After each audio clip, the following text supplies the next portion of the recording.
Man ļoti patīk no šodienas, ka konteksts ir svarīgs. Citos pasākumos, ja es sāktu aprakstīt sevi, to modernā valodā varētu saukt par objektivizāciju, bet šeit tas ļoti iederās. Tad es esmu 1,73 m garš, man ir neliela bārda, violets krekls, bet neesmu droši, jo man ir bišķu daltonisms, tumši zilas džīnsas un melnas sporta pastaiga kurpes. Un kultūras pasākumos un par piekļūstamību es stāstu diezgan bieži jau.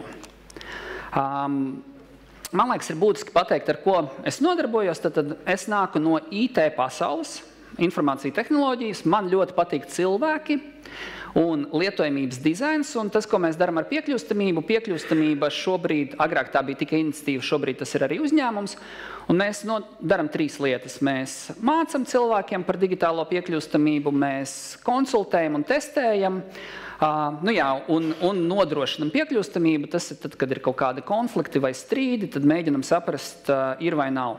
Pa šo laiku mēs esam izauguši, mums ir vairāk cilvēku komanda jau tieši piekļūstamībai. Un kas ir svarīgi, mēs cilvēks, ar kuriem mēs kopā strādājam, arī tiem, kam ir invaliditāte, mēs uztveram kā daļu no mūsu komandas.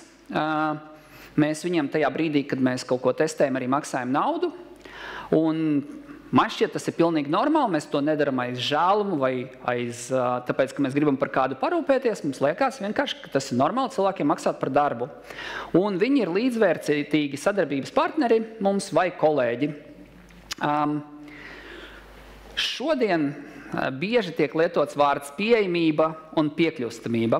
Man gribās, man liekas, ka visi zina, bet vienkārši ieviest tādu pilnīgu skaidrību, lai nav jautājumu. Tad angliski tas, ko mēs šeit visi saprotam, saucās accessibility. Latviski tas viennozīmīgi tulkojās kā piekļūstamība. Un, lai nav strīdu, pateikšu dažus piemērus. Divi tekstiņi. Šī izrāde vairs nav pieejama cilvēkiem ar redzes traucējumiem. Vai šī iekārta nav pieejama cilvēkiem ar dzirdes traucējumiem. Tad, kad es saku šo vārdu, šos divus teikumus, ko tas nozīmē? Tas nozīmē, ka šī izrāde vispār vairs nav, vai šo iekārtu nevar dabūt, vai ka viņa neder cilvēkiem ar dzirdes vai redzes traucējumiem, vai viņa bija agrāk derēja un tagad vairs neder. Tāpēc digitālajā pasaulē sevišķi vārdam pieejamība ir jau 2 nozīmes. Servers nav pieejams, viņš nestrādā, un to mēs saprotam, kad sakam pieejamība. Un otra lieta, kad tev nav kaut kādas lietotāja tiesības, tu nevari kaut ko dabūt, tad tu saki, ka šis resurs nav pieejams. Un tad ar piekļūstamību mēs atzīmējam to, kas ir vispārējais, ja piekļūstamība, ko mēs šeit visu labi saprotam. Mārtiņš man teica, kas būs auditorijas, prasīja, kam man jāstāst par piekļūstamību, jo parasti mēs runājam ar dizaineriem, programmētājiem, viņš teica, šeit šitie nebūs. Te būs kultūras darbinieki, pārsvarā vadītāji vai organizatori, tāpēc stāsti viņiem. Un man šausmīgi patīk domāt par piekļūstamību, un kāpēc mēs arī veidojam uzņēmumu uzreiz, saprast, ka tas nav tikai atbalsts, ka tā ir kaut kāda kvalitātes rādītājs, ka tā ir pievienotā vērtība. Tāpat kā, ja jūs skatāties uz jebkuru sistēmu, agrāk droši vien teiktu, ka lietošanas ērtums ir kaut kas, kas nav obligāts, drošība digitālajā pasaulē kaut kas, kas nav obligāts, un noteikti agrāk arī teiktu, ka piekļūstamība ir iespējams kaut kas, kas nav obligāts. Tad mūsdienās gan ērtums, gan drošība, gan arī piekļūstamība ir vienkārši jebkura risinājuma kaut kādas kvalitātes sastāvdaļas. Un tāpēc, ja mēs veidojam piekļūstamu risinājumu, ir ļoti svarīgi domāt, ka tas rada papildus pievienoto vērtību, nevis ir kaut kāds apgrūtinājums vai ir kādam domāts. Un tātad, ko darīt vadītājiem ar piekļūstamību? Jūs zināt, ko nozīmē vārds sačakarēt? Es bieži šo vārdu pieminu un domāju, varbūt no zāles jūs varat iemest, ko kultūras vidē var sačakarēt piekļūstamībā. Bet ja mēs runājam tikai par digitālo vidi, digitālie saskares punkti, ko var sačakarēt? Mājaslapu var pavisam sačakarēt, var nedaudz sačakarēt, jā, piekrīt, mājaslapā kaut kādas lietas var būt, kas vēl nāk prātā. Biļešu kontroli izcili, un varbūt vēl kāds kaut ko var nosaukt. Biļešu iegādi, jā, ļoti labi. Un vēl kāda lieta? Publicitātes materiāli. Man ir vēl viena. Es priekš sevis, vēl kāds kaut ko teica, nedzirdēju? Ko? Kur? Kas? Internets. 3 lietas var sačakarēt. Pirmā lieta var sačakarēt komunikāciju par pasākumu. Tipiskais veids nebija tālu jāmeklē, un es esmu bēdīgs, ka man joprojām nav tālu jāmeklē. Es domāju, gatavošos nebūs tik vienkārši.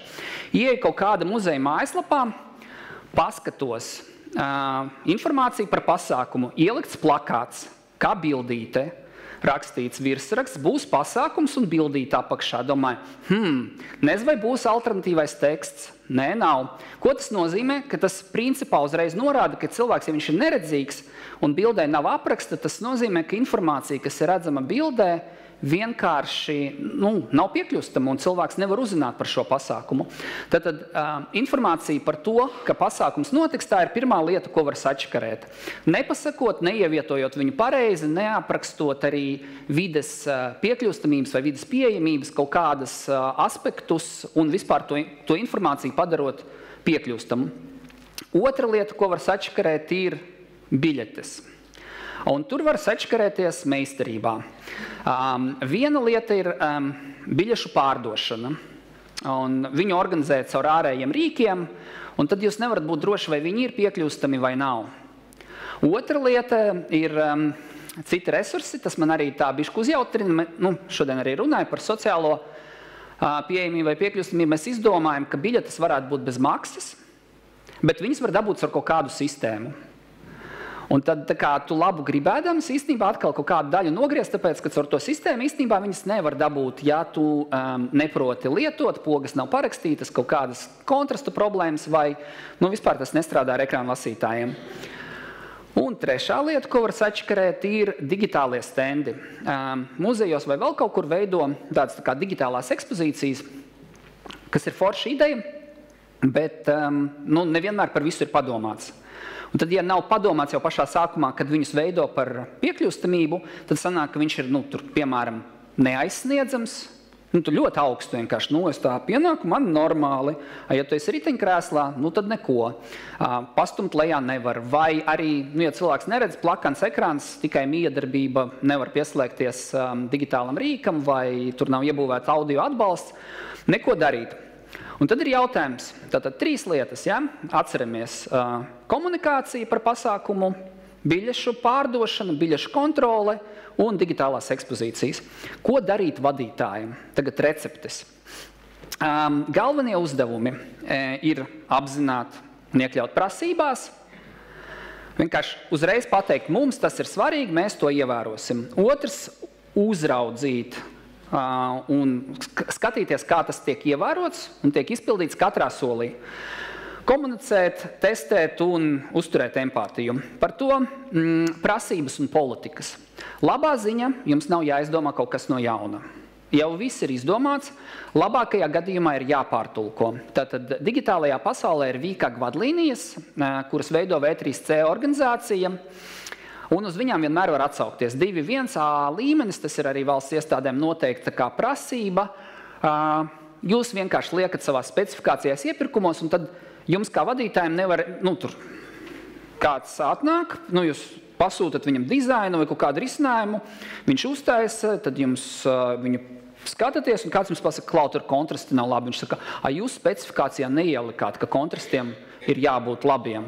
Tad saka, ja jums ir ieliktas prasības VKG 2.1a līmenis, tad principā jums ir pēc tam tiesības pieprasīt, jo tur viss par tiem kontrastiem ir pateikts. Otrs ir, ja jūs vispār gribat iegūt kaut kādu oficiālu vai ticamu, uzticamu informāciju, tad vai tas ir labs resurs, kur vajag skatīties informāciju. kurai var uzticēties. Un vēl viena lieta, viedās administrācijas un reģionālās attīstības ministrijai ir vienkāršotās vadlīnijas, kuras var saprast ne IT cilvēki, jebkurš var izvērtēt savu digitālo risinājumu pēc tiem 11 punktiem. Tā kā tas materiāls ir latviešu valodā, droši lietojiet. Es nezinu, cik daudz no jums par piekļūstamību digitālo kaut ko dzird pirmoreiz, varbūt paceļ rokas. Lieliski. Nē, tiešām šis ir lieliski, tāpēc es skipošu šo slaidu, izlaidīšu šo slaidu. Tad tur vienkārši šeit ir pastāstīts, ka piekļūstamība, kāpēc stāstīja arī to audio aprakstu, mēs nezinām, kuri cilvēki telpā nedzird, kuri cilvēki telpā neredz. Viņiem tas mums nav jāsaka. Mums vienkārši ir jāpieņem, ka mēs darām visu, lai mazinātu šķēršļus. Jā, un tad 4 lietas digitālajā vidē piekļūstamībā, tad dzirde, redze, kustības un uztvere ir tas, ar ko tiek strādāts, un tās lietas var būt traucētas cilvēkiem dažādā līmenī. Ko uzraudzīt? Ja pirmais bija par tām procesiem, plāniem, vadlīnijām, tad tur es teicu VKG vadlīnijas, tālāk ir, ko uzraudzīt. Pirmais, jums kā vadītājiem vai organizatoriem jāuzrauga plāns. Tātad plānā, ka tas prasības ir paredzētas, ir paredzēts laiks un resursi.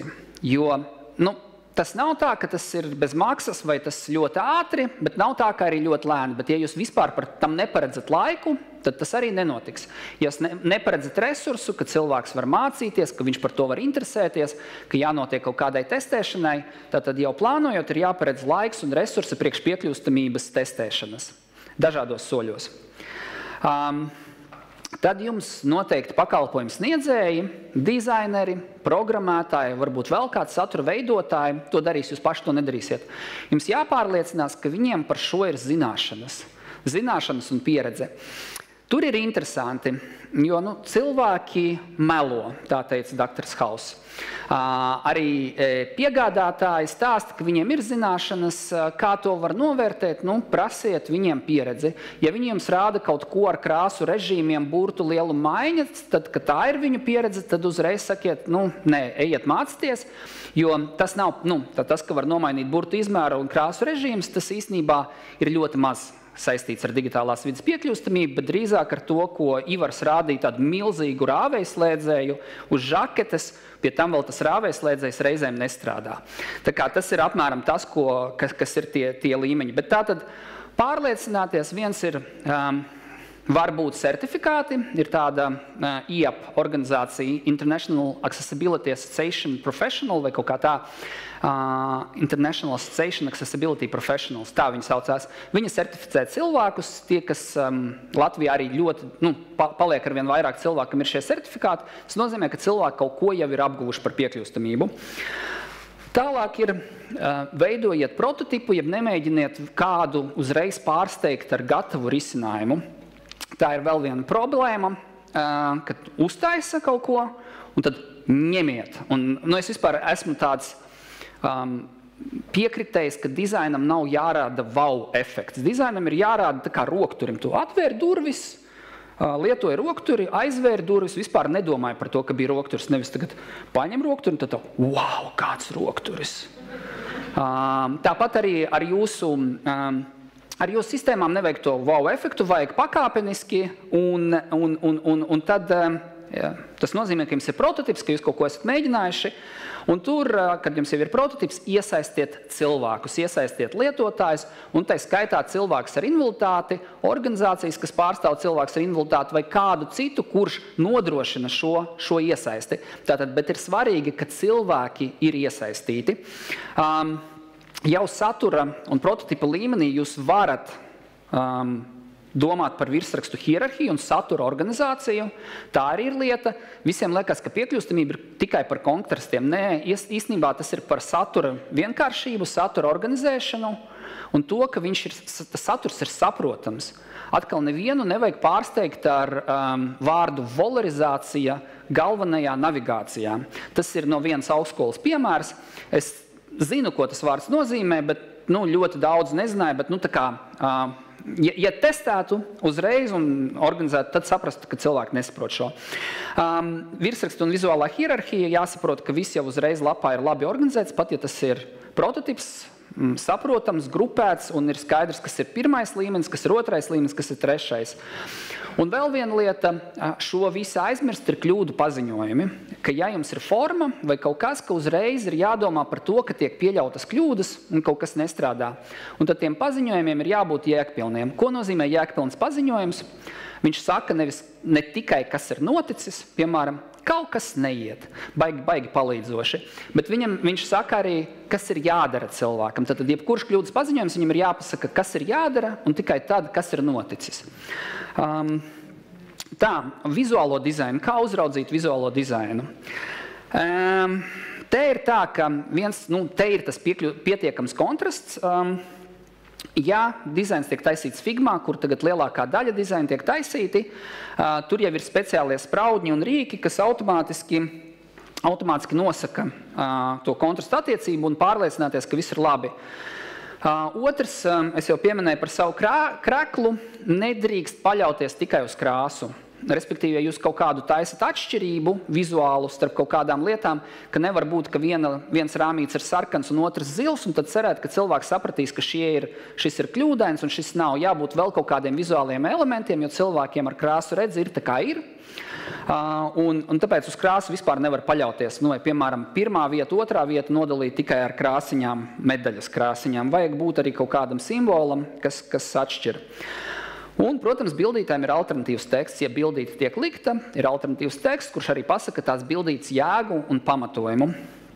Un programmēšana, tur ir stāsts par testēšanu, bet principā programmētājiem un dizaineriem vēsturiski patīk konfliktēt savā starpā, un tad programmētāji ir pēdējā posmā, un tad ir svarīgi, ka jūs to kā vadītāji aiznesat to domu, kāpēc mēs veidojam piekļūstamu, ka tas mums ir svarīgi, un te jau tika pieminēts, ka īstenībā tas ļoti lielā mērā atkarīgs no vadības. Ja jums ir tāds uzstādījums, tad viss būs labi. Tā. Ko komunicēt? Jā, jums ir jāskaidro visu laiku komandas cilvēkiem, iesaist, kāpēc mēs veidojam piekļūstamu risinājumu.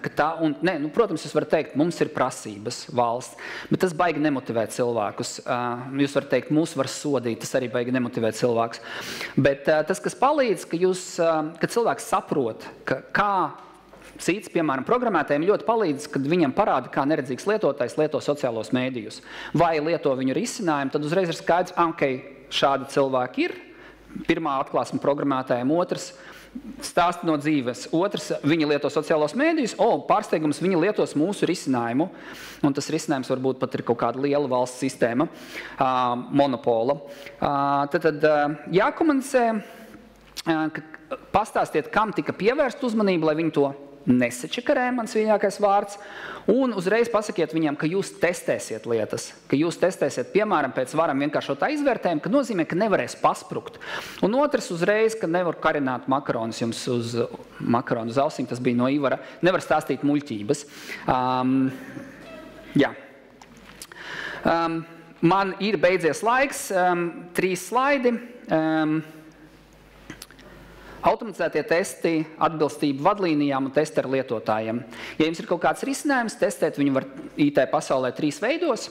Būs pēc tam darbnīcas, nāciet pie manis, varbūt kāds jau ir pierakstījies. Es parādīšu, kā to praktiski izdarīt, visus 3 veidus.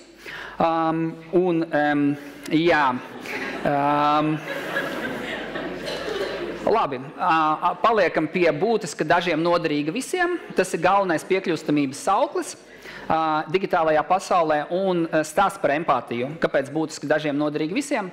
Tāpēc, ka ja jūs saprotat un testējat lietas ar cilvēkiem un ziniet, ko viņiem vajag, tad šie risinājumi, kurus jūs uztaisīsiet, būs noderīgi arī visiem pārējiem. Paldies!